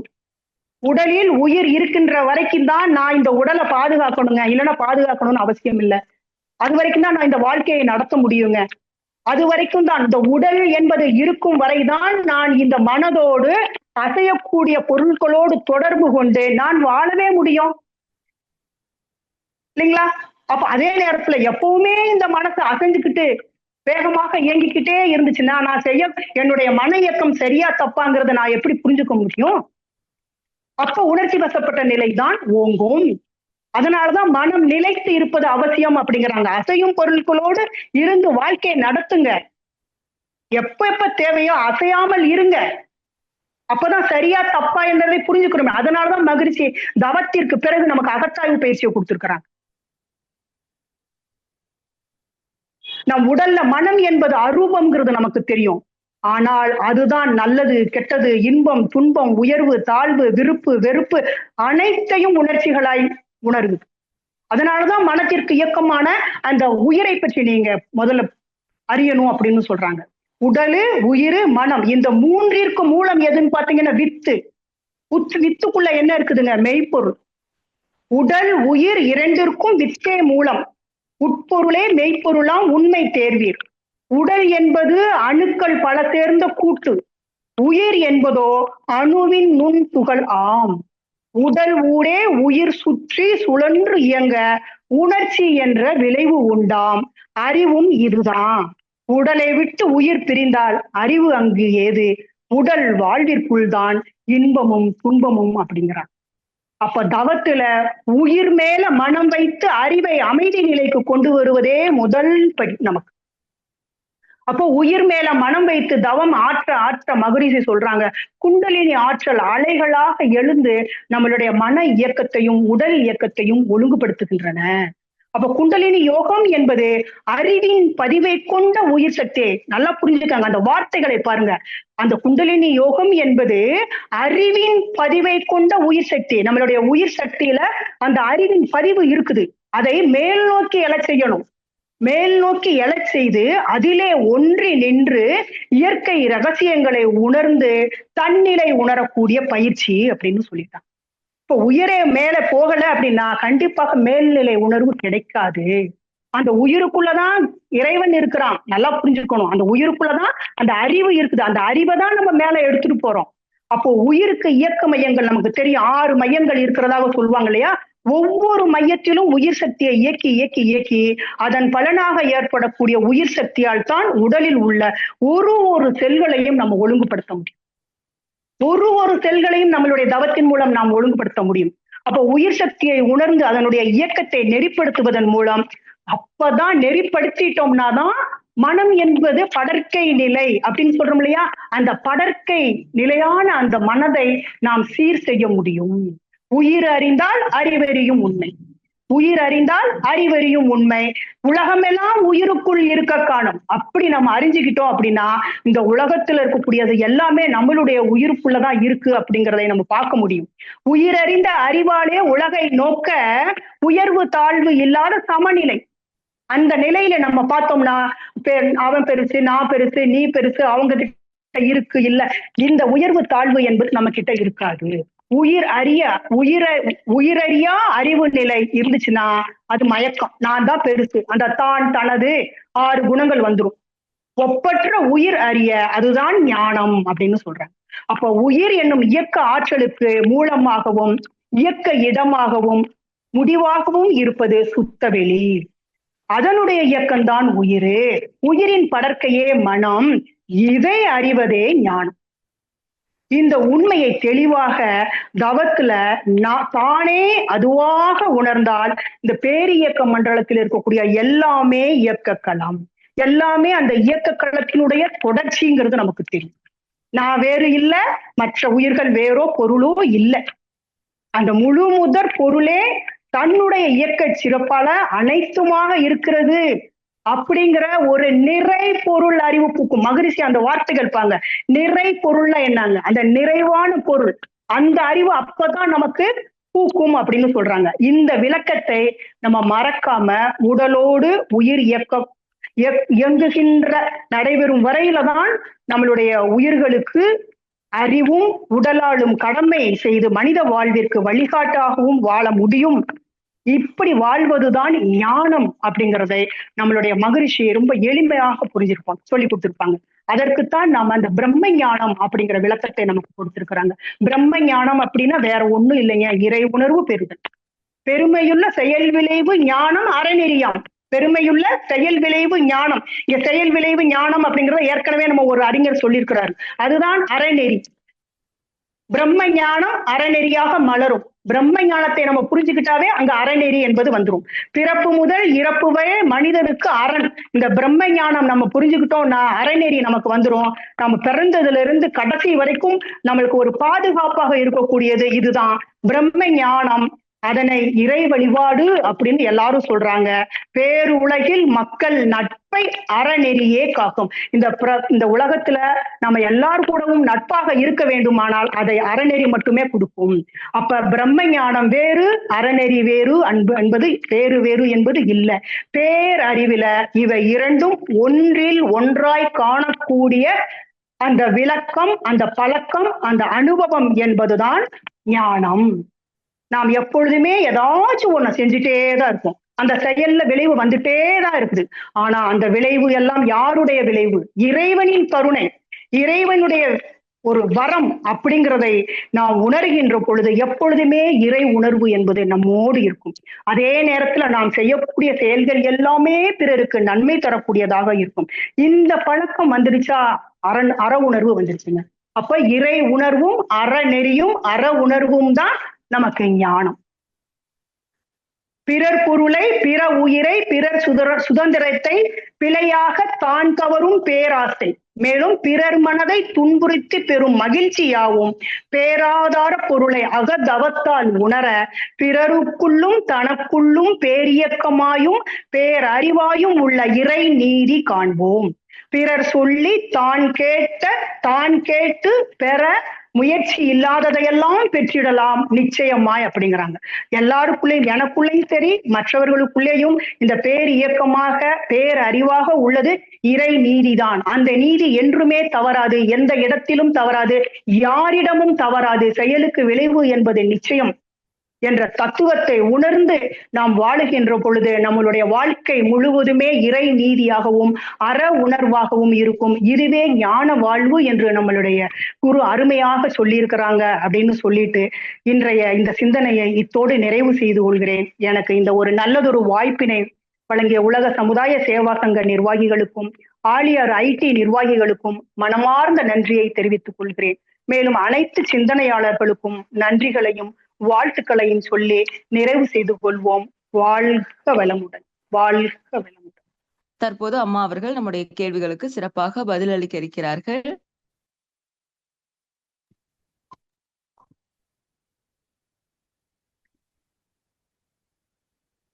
மகேஷ் ஐயா, நீங்க அன்மியூட் பண்ணிக்கலாங்க ஐயா.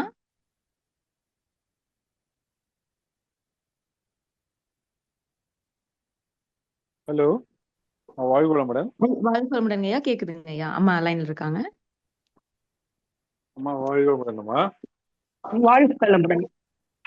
ஆமா, நீங்க சிந்தனை ரொம்ப சிறப்பா இருந்துச்சு, ரொம்ப நல்லா இருந்துச்சு. ஞானம் எப்படி வரும்ன்றத எடுத்து சொன்னீங்க. ஹலோ சொல்லுங்கய்யா. வாழ்க வளம். கேக்குது. முதல்ல எனக்கு அறிமுகப்படுத்திக்கல. நான் சென்னையில மகேஷ் சென்னையில இருந்து பேசுறேன். நான் இந்தி மனநலக்கலை மன்றத்துல நான் அகத்தாய் வரைக்கும் முடிச்சேன். அதுக்கப்புறமா பாத்தீங்கன்னா பிரம்ம ஞானமும் அருள் நிதி நான் முடிச்சிட்டேன்.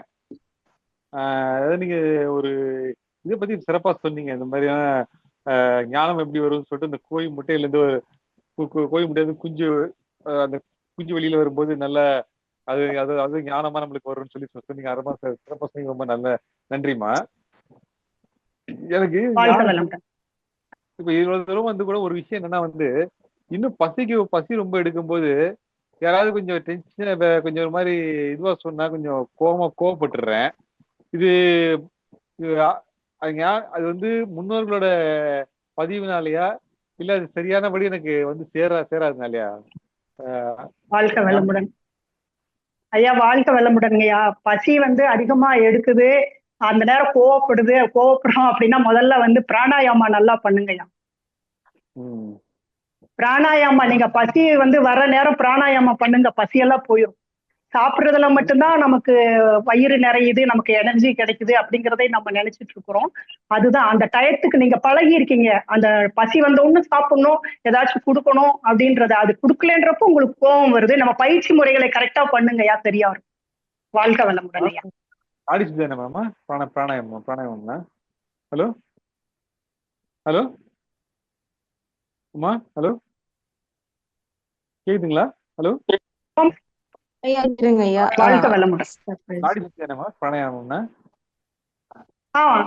நிறைய இருக்குங்கய்யா. இப்ப மகரிஷி நம்மளுடைய மனவளக்கலை பயிற்சியில நாடு சுத்தி தண்டுவட சுத்தி எல்லாம் இருக்கு. இதை தாண்டி பிராணாயாமம் எல்லாம் இருக்கு. அது கூட நம்ம இப்ப 2 பிராணாயாமா கூட நீங்க தவ பயிற்சிகள் பண்ணாவே போதுங்க. வாழ்க வளமுடன். வாழ்வுடன்மா. நன்றிமா. நன்றி. வாழ்க வளமுடன். வாழ்க வளமுடன். நன்றி. நன்றி ஐயா. வாழ்க வளமுடன். நன்றி நன்றி. வாழ்க வளமுடன். கிருபாநிதி அம்மா நீங்க அன்மியூட் பண்ணிக்கலாமா? அம்மா வாழ்க கிருபாநிதி வளமுடன். அம்மா அன்மியூட் பண்ணிக்கலாம். அம்மா வாழ்க வளமுடன். அம்மா வாழ்க வளமுடன். வாழ்க வளமுடன். வாழ்க வளமுடன். உங்களுடைய குரலோட ரொம்ப சிறப்பா இருந்தது. ஆனா ஞானம்னா இப்ப எல்லாத்துலயுமே ஞானம் இருக்கிறது மாதிரி நீங்க பேசுனது எனக்கு ஆச்சரியமா இருந்துச்சு. நம்ம அதை உணரத் தெரியல அப்படிங்கிறது மாதிரி. அதாவது பயம், பக்தி, அன்பு, நேர்மை, செயல், இல்லறம், அறிவு எல்லாத்துலயுமே ஞானம் கலந்து நம்ம செயல்படலாம் அப்படிங்கிற மாதிரி உங்க பேச்சு நான் புரிஞ்சுக்கிட்டேன். அது உண்மையா பொய்யான்னு தெரியல. சத்தியம். ஆனாமா இப்ப வந்து முத்தி, அறிவு, இறைநிலை, ஞானம், இதுல மனம், இதுல சில வேறுபாடுகள் இருக்குல்லம்மா? வேறுபாடுகள் எங்க இருக்கு? மகரிஷியினுடைய தத்துவங்களை எளிதாக புரிந்து கொள்ளலாம். இதுல எல்லாமே ஒண்ணுதாங்கிறத நம்ம சொல்லிட்டோம். எல்லாமே ஒண்ணுதானே. இறை உணர்வு அப்படிங்கிறது எல்லார்கிட்டையும் இறை உணர்வு தானே, இறைவன் கிட்ட மட்டும் இல்லையா? இங்க என்ன வேறுபாடு? எல்லா மனமும் ஒண்ணுதானே, எல்லா அறிவும் ஒண்ணுதானே. எங்க வேறுபாடு இருக்கு? இல்ல வேறு விதமா செயல்படுறாங்க. உங்களுக்கு தெரிஞ்சது எனக்கு தெரியாது. அந்த மாதிரி வேறுபாடுகள் சில இருக்கா? ஆமா, அதுதான் நம்ம சொல்லிட்டோம் இல்லையா? அதுதான் நம்ம ஏற்கனவே சொல்லியிருக்கோமா, அறிவு நிலைகள்ல வேறுபாடு. அறிவு நிலைகள்ல வேறுபாடு. ஆமா, நம்ம வந்து புலனறிவுல இருந்தோம்னா இப்படி அடுத்து அடுத்து கொஞ்சம் கொஞ்சமா போக போகதான் வந்து கொஞ்சம் கொஞ்சமா தெரிஞ்சுக்க முடியும். மகரிஷி மிகப்பெரிய கடல், நம்ம எல்லாம் சூழ்ந்து ஒரு தொட்டுன்னு கூட சொல்ல முடியாது, ஒரு புள்ளி தான் நம்ம அறிவு நிலையில. இப்ப அந்த நிலைக்கு வரணும் அப்படின்னா அறிவு நிலைகள்ல கொஞ்சமா படிப்படியா கொஞ்சம் மேல போக போகதான் அது தெரியாதுன்னு சொல்லாதீங்க. உங்களுக்கு அதாவது உங்களுக்கு தெரிஞ்சது எனக்கு தெரிஞ்சிருக்காது இல்லைங்களா? மகரிஷி என்ன சொல்றாங்க? அனுபவம் தான் ஞானம்னு சொல்லிட்டாங்க. எல்லாருமே சொல்லிட்டாங்க அனுபவம். அப்ப உங்களுக்கு இருக்கக்கூடிய அனுபவம் எனக்கு கண்டிப்பாக இருக்காது. ஒவ்வொருத்தரும் தனித்துவம் வாய்ந்தவங்க தானே. நம்ம என்னன்னா அந்த ஒவ்வொரு செயலிலும் நம்ம இருக்கக்கூடிய அந்த அறிவினுடைய செயல்பாடுகள், அந்த விளைவுகளை நம்ம புரிஞ்சுக்கிறதுலதான் வேறுபாடு இருக்கு. இருக்கு, நமக்கு எல்லாருக்குமே தெரியும் ஏதோ ஒரு சக்தி நம்மளை இயக்குது, அதுதான் நமக்கு எல்லாத்தையும் கொடுக்குதுங்கிறது தெரியும். ஆனா அந்த நேரம் நம்ம மறந்துடுவோம், அவ்வளவுதான். வாழ்க வளமுடன். நன்றிம்மா, ரொம்ப சிறப்பு. வாழ்க வளமுடன் அம்மா. வாழ்க வளமுடன். நன்றி நன்றி நன்றி. வாழ்க. நன்றி அம்மா. வாழ்க வளமுடன். அம்மா இணைப்புல இருக்காங்க, கேள்வி கேட்க விரும்புறவங்க ஹேண்ட் ரைஸ் பண்ணலாங்க.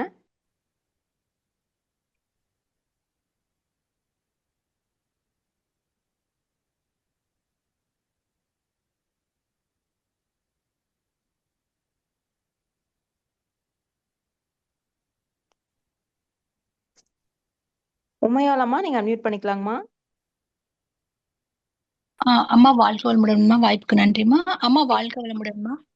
வாழ்க வளமுடன். வாழ்க. ஆமா, அந்த ஒரு காய் வந்து விழுந்தாவோ பறித்தாவோ சொன்னீங்களா, அது கூட உலகத்துல உள்ள எல்லாத்துக்குமே அந்த இது தெரியும் அப்படின்னு சொன்னீங்கல்லம்மா, அது எப்படிம்மா? என்னம்மா இன்னும் புரியலையே? நல்லா விளக்கத்தை கரெக்டா சொல்லுங்க. காய் விழுகுதுன்னு நான் எங்க சொன்னேன்?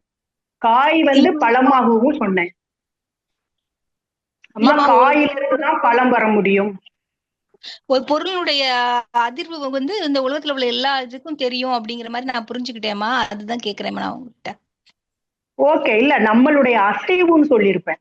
இப்ப நான் ஒரு சொல்லுங்க. விரல அசைச்சா கூட நம்ம சொல்லுவாங்க இல்லையா, நான் ஒரு விரல அசைச்சா கூட இந்த பிரபஞ்சம் முழுசும் அது அதிரும்னு சொல்லுவாங்க இல்லையா? அதைத்தான் சொல்றேன். விரலை நான் அசைச்சேன்னா என்னுடைய உடம்புல இருக்கக்கூடிய அந்த காந்த சக்தி வான்காந்தத்தோட போய் கலக்குது, அங்க ஒரு அதிர்வு வருது. இதுதான் வாழ்க வளம். ஓ, வாழ்க வளமுடன். சிறப்புமா, நன்றிம்மா. வாழ்க வளமுடன். அம்மா வாழ்க வாழ்க வளமுடன். வளமுடன். வாழ்க வளமுடன்மா. அடுத்ததாக காந்திமதி லட்சுமணன் அவர்கள், நீங்க மியூட் பண்ணிக்கலாங்க. நன்றிங்கம்மா. வாழ்க வளமுடன். அம்மா வாழ்க வளமுடன். உரையும் வாழ்க கேள்விகளும் வளம். ரொம்ப சிறப்பா இருந்ததுமா. ஒரு பொதுவான ஒரு கேள்வி, நம்ம வந்து ஒரு குடும்பத்திலையா இருக்கட்டும், வெளி உலகங்கள்ல வேலை செய்யற இடங்களா இருக்கட்டும், இப்போ ஒருத்தவங்க கோபப்பட்டுறாங்க, இல்ல ஒரு ஏதோ ஒரு சூழல்ல கவலைப்படுறோம், இல்ல ஒரு சபலப்படுறோம், இந்த மாதிரி சூழல்ல எப்போதுமே நீங்க சொல்ற மாதிரி அந்த நிதானத்தோட நாணநிலையோட இருக்கணும்னா, நம்ம வந்து நம்ம எல்லா பதிவுகளும் இருக்கு, தெரிஞ்சுக்கிட்டோம். அதுல இருந்து நம்ம விடுபட்டு எப்போதுமே அந்த நாண நிலையிலே இருக்கணும்னா எந்த சூழல்ல நம்ம மனசா இருக்கட்டும், உடல்நிலையா இருக்கட்டும், எப்படிமா அதை வளர்த்துக்கணுமா? வாழ்க்கை வளமுடன்மா. வாழ்க வளமுடன் ஐயா. மகரிஷி சொல்லியிருப்பாங்க, ஃப்ரீக்வன்சி சொல்லியிருப்பாங்க, மன அலைச்சூழல் அப்படின்னு சொல்லியிருப்பாங்க. இந்த மன அலைச்சூழல் வந்து உணர்ச்சி வசப்பட்ட நிலையில இயங்கக்கூடாது. 14க்கு மேல இயங்கக்கூடாது, 14க்கு கீழே வர வைக்கணும். அப்போ வந்து நமக்கு அது வந்து தவ பயிற்சிகள் தான் நமக்கு உதவியாக இருக்கும். நீங்க தவம் பண்ண பண்ண பண்ண நமக்கு மன அலைச்சூழல் என்பது குறையும், அந்த உணர்ச்சி வசப்பட்ட நிலை என்பது நமக்கு குறையும். அப்பதான் நம்ம எதையும் சீர்தூக்கி பார்ப்போம். பிரச்சனைகள் இந்த மாதிரி நம்ம கோபம் வருதே, இதற்கு காரணம் நம்ம தானா இல்ல அடுத்தவங்களா? அடுத்தவங்களாக இருந்தா கூட அவங்கள காரணம் சொல்ல முடியாது. நம்ம எந்த நிலையில நம்ம இதை மாற்றிக்க முடியும் அப்படிங்கிற ஒரு தெளிவு என்பது அப்பதான் வரும். வாழ்க வளம். வாழ்க்கை வளமுடன்மா. சிறப்புங்கம்மா. நன்றிங்கம்மா. வாழ்க்கை வளமுடன். நன்றி நன்றி. வாழ்க. நன்றிங்க ஐயா. வாழ்க வளமுடன். அடுத்ததாக செவ்வேல் ஐயா, நீங்க மியூட் பண்ணிக்கலாங்க ஐயா. வாழ்க வளமுடன் அம்மா. ரொம்ப சிறப்பா வாழ்க இருந்ததுமா. வளம். நீ மகரிஷி ஐயா சொன்னாங்க, அந்த அறிவு தான் அந்த ஒரே ஒரு அந்த மெய்ப்பொருள் தான் எல்லாமே. அதை நாணம் அடையணும். நாணம் அடையறதுக்கு விவேகானந்தர் எப்படி சொன்னாரு, அதே மாதிரி அந்த திருவண்ணாமலை வந்தவர் யாராரச பத்தி எல்லாமே ஓஷோ எப்படி சொன்னாங்கலாம் சொன்னீங்க. ரொம்ப அந்த நாணம் அடைகிறதுக்கு சொன்னீங்க. ஆனா அந்த காயிலிருந்து தான் அந்த கனி ஆக முடியும்னு சொல்றீங்க. ஆனா இந்த பக்தி மார்க்கத்துல ஒவ்வொரு இப்ப நம்ம நீங்க பாருங்க, செல்வத்துக்குன்னு ஒரு இது உருவாக்கிறாங்க, அப்புறம் படிப்புறதுக்குன்னு ஒரு தெய்வம் உருவாக்கிறாங்க அந்த காலத்துல முன்னோர்கள். ஆனா ஒவ்வொரு இப்ப இந்த பத்ர காளின்னு ஒண்ணு உருவாக்கிறாங்க.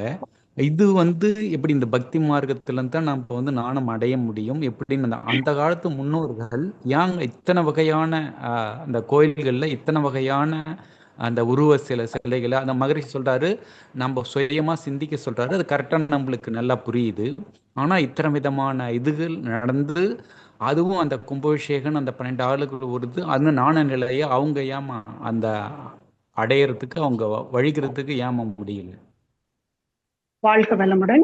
இப்ப நம்ம ஏற்கனவே பார்த்த விளக்கங்கள்லயே நம்ம அதை சொல்லி இருக்கிறோம். பக்தி என்பது என்ன அப்படின்னா நம்பிக்கை.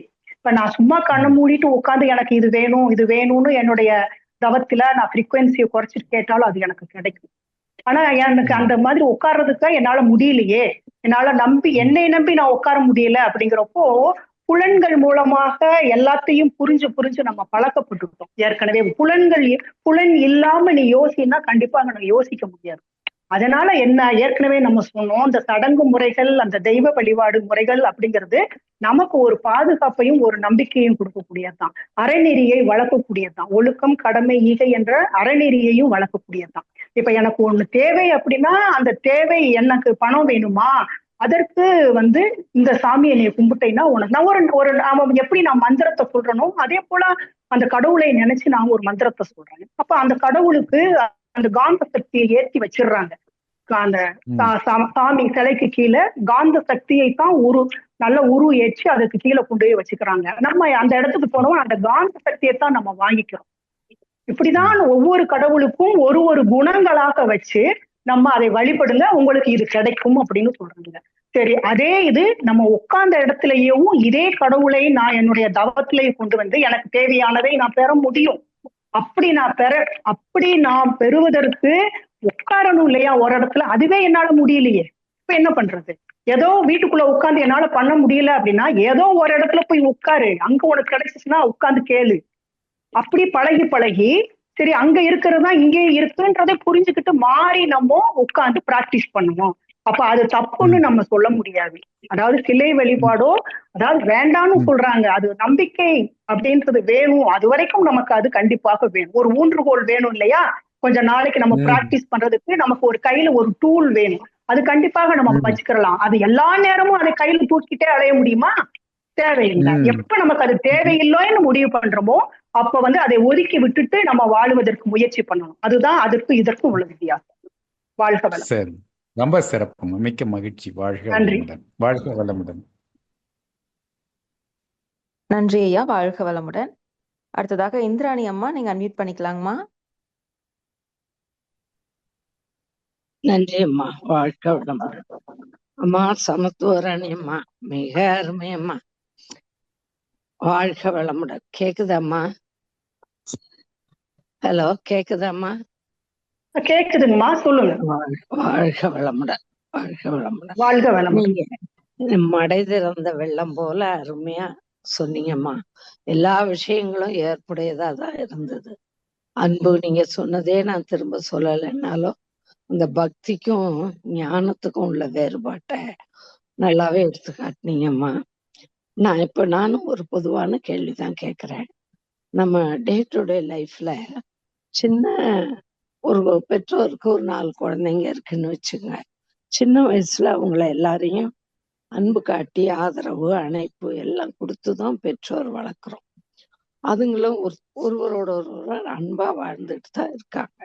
காலப்போக்குல அவரவர்களுக்குன்னு ஒரு வாழ்க்கை அமையும் போது அவர்களுக்குள்ள ஏற்படுகிற பிளவுக்கு காரணம் அன்பு இல்லாமையா, இல்ல இறை பக்தியோ இறை ஞானமோ இல்லாமையா?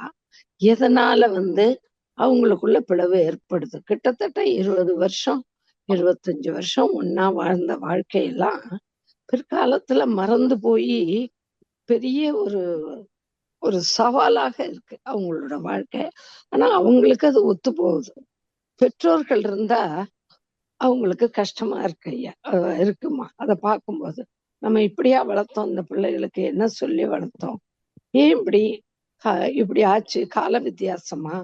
அவரவர்கள் அதே குணம்தானே இருக்கணும், காலப்போக்குல மாடிஃபை ஆகணுமே ஒழிய அது குறையக்கூடாது இல்லையா? அந்த பெற்றோரோ அல்லது ஜீனோ வந்த வழியோ மாறக்கூடாது இல்லையா?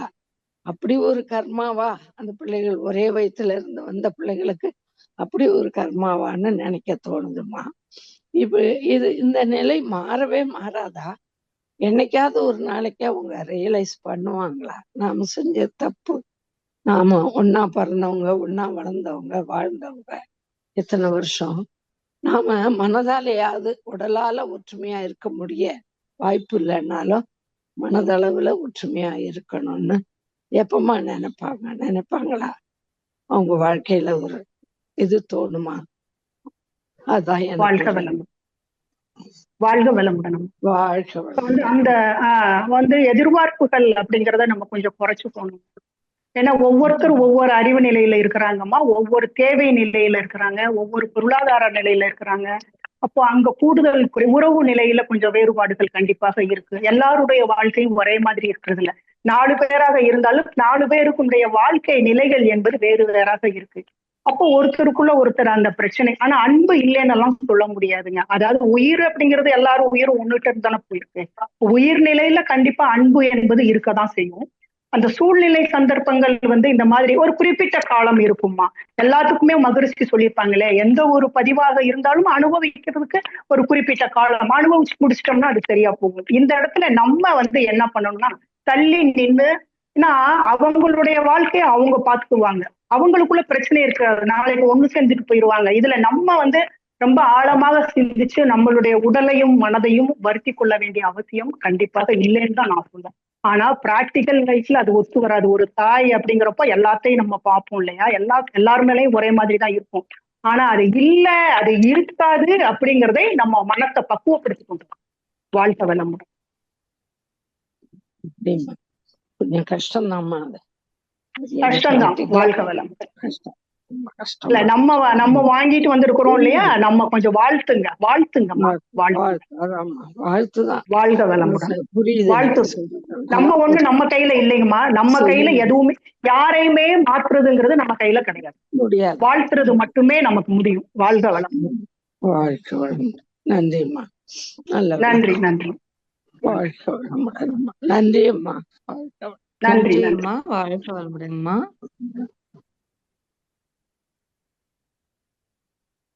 நிகழ்ச்சி நிறைவு பண்ணிக்கலாமாங்கம்மா? பண்ணிக்கலாமா, பண்ணிக்கலாம். வாழ்க வளமுடன். மிக்க நன்றிகள் அம்மா. வாழ்க வளமுடன். நம் கடமை அறவாழ்வின்